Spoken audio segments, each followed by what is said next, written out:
Shalom Bapak Ibu Saudara yang dikasihi Tuhan. Kita sudah ada di bulan Mei dan hari ini Kamis tanggal 1 Mei 2025. Kita akan memasuki pembahasan seminggu bersama Abdi Allah dari Yehuda.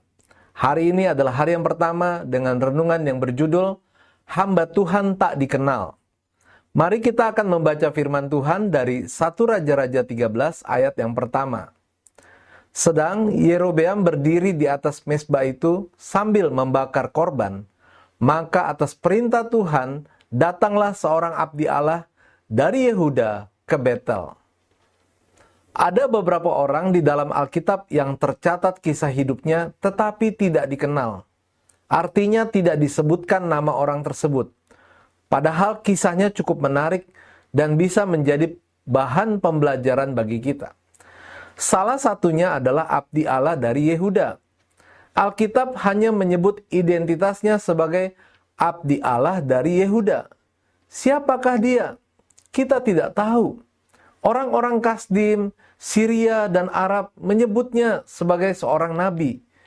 Vulgata dan Septuaginta mengikuti bahasa Ibrani Is Elohim, yang berarti pria Allah. Seperti terjemahan Alkitab King James Version, a man of God out of Judah, yaitu seorang yang sepenuhnya mengabdikan diri untuk melayani Allah.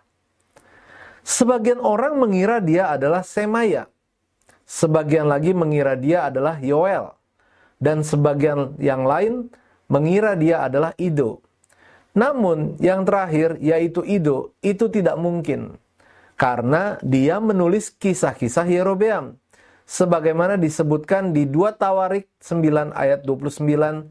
Sementara abdi Allah dari Yehuda ini terbunuh sebelum dia kembali ke rumah. Sama seperti yang dijelaskan di dalam JVB Commentary. Siapakah nabi ini tidak dapat dipastikan. Ia datang dengan kuasa ilahi. Tidak mungkin Ido atau Ahia. Karena keduanya masih hidup setelah peristiwa yang diceritakan di sini.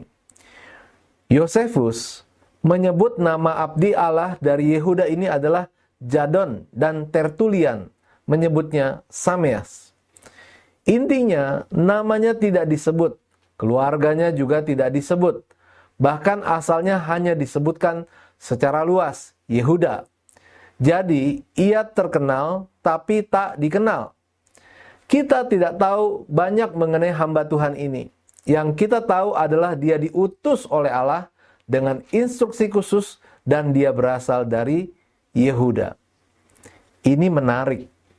Karena kerajaan Israel baru saja terpecah dan Allah mengutus seorang pria dari Yehuda atau kerajaan selatan untuk menghadapi Yerobeam dari Israel atau kerajaan utara. Rupanya, apa yang dapat kita pelajari dari kisahnya lebih penting daripada siapa dia sebenarnya. Ada 2 pelajaran penting bagi kita. Pertama, dikenal orang bukanlah hal yang utama dalam pelayanan.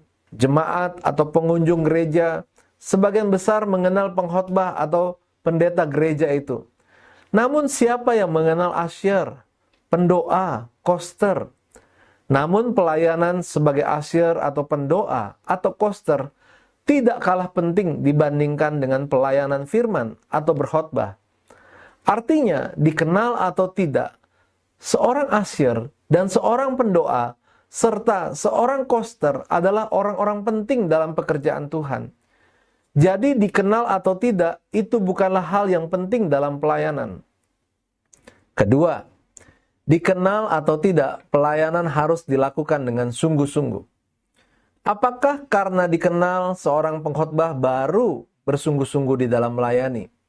Apakah karena tidak dikenal, seorang asyir atau seorang pendoa atau seorang koster tidak melakukannya dengan sungguh-sungguh? Tidak. Orang lain mengenal kita atau tidak, kalau sebuah pelayanan dipercayakan kepada kita, maka kita harus melakukannya dengan sungguh-sungguh. Kata-kata bijak hari ini, bukan siapa kita, tetapi pekerjaan Tuhan kita kerjakan dengan sungguh-sungguh. Itulah yang penting. Bapak Ibu, mari kita berdoa. Tuhan, aku tidak peduli diriku dikenal orang atau tidak. Yang penting aku melakukan pekerjaan-Mu dengan sungguh-sungguh. Dalam nama Tuhan Yesus kami berdoa dan mengucap syukur. Amin. Puji Tuhan, kami senang renungan ini akan menjadi berkat untuk Bapak Ibu semuanya. Selamat beraktivitas. Tuhan Yesus memberkati.